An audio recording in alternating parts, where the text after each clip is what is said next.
pagi, Bu. Baik, Bu. Warahmatullahi wabarakatuh. Luar biasa, bersemangat. Allahu Akbar. Yes. Bisa? Bisa, Bu. Oke. Kabarnya hari ini?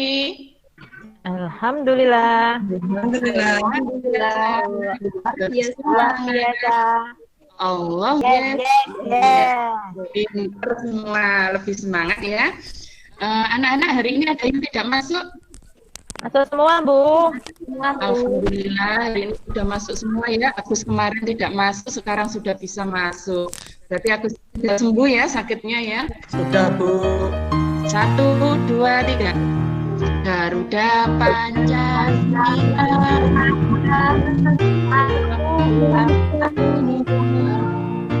patriot kita semua sudah bisa menyanyi ya.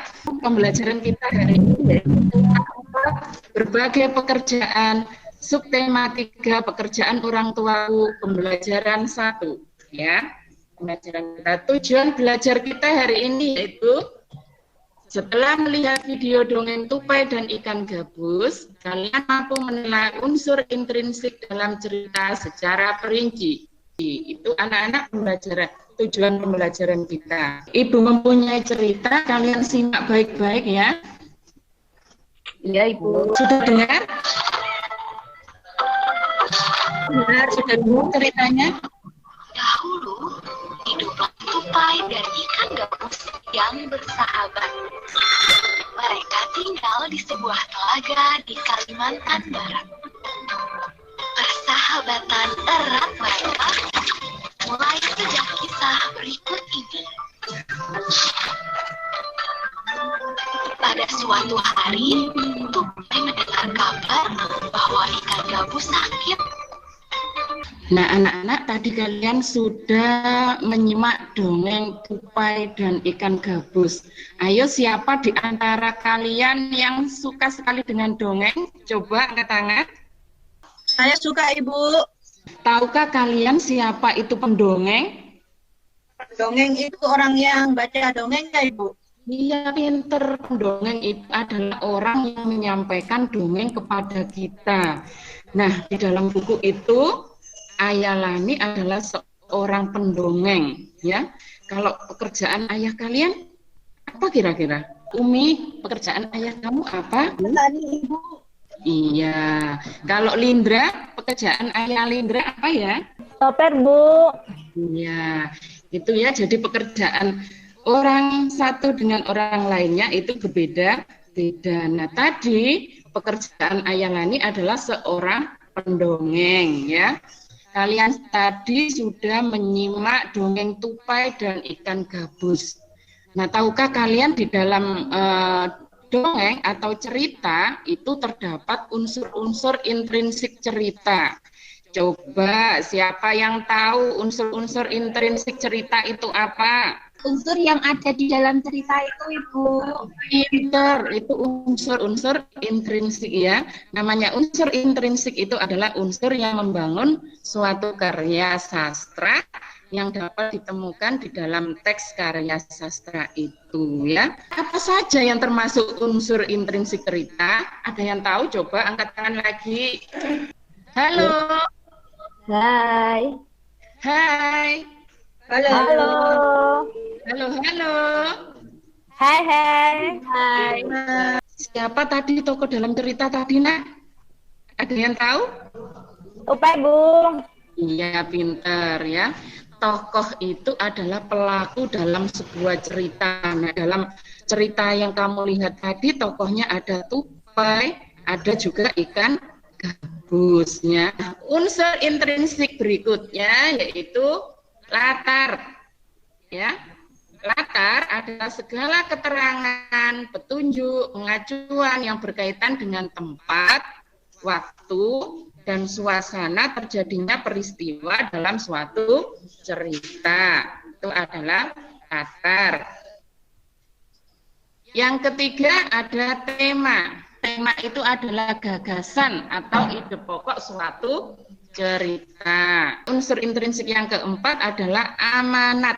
Amanat itu adalah pesan atau nasihat yang disampaikan penulis kepada pembaca atau kepada pendengar. Kalau perwatakan atau watak itu adalah karakter suatu tokoh. Unsur intrinsik yang keenam ada alur.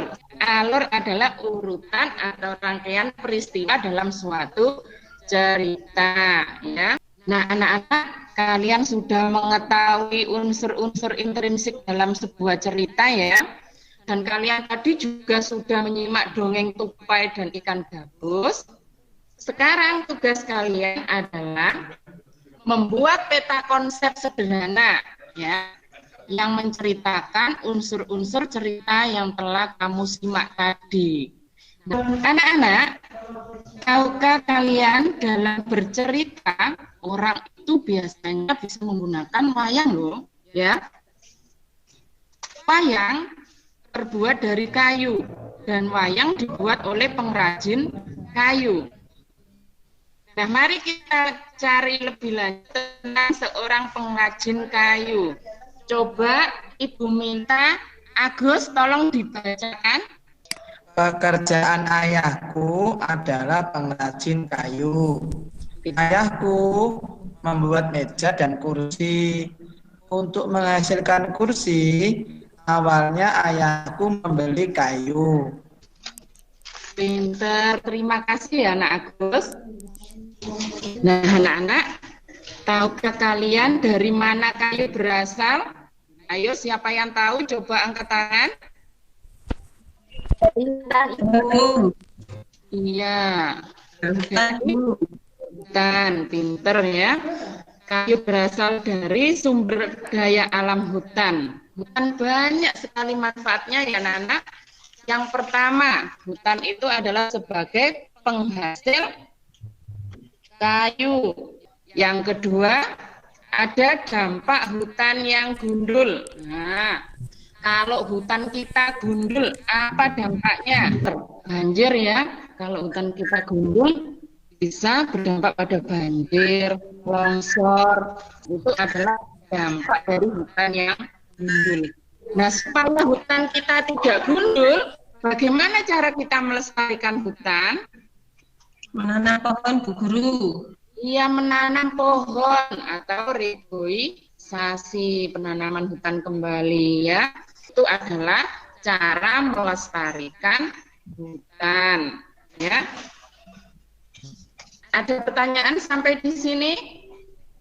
Nah, anak-anak, tugas kalian sekarang ya, diskusikan dengan anggota keluargamu. Pertanyaan berikutnya, yang pertama, jelaskan proses yang terjadi sehingga meja dan kursi bisa sampai di rumahmu.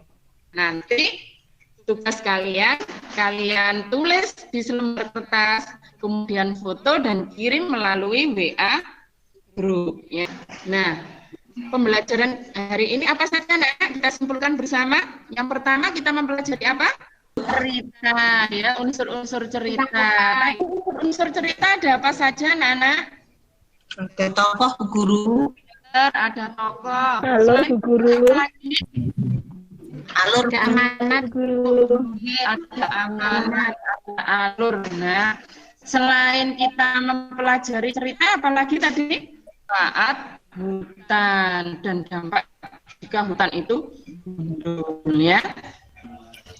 Nah, sebelum pembelajaran Ibu akhiri, coba dipimpin berdoa. Umi, tolong dipimpin berdoa. teman-teman, mari kita baca hamdalah bersama-sama. Sampai di sini Ibu akhiri. Wassalamualaikum warahmatullahi wabarakatuh.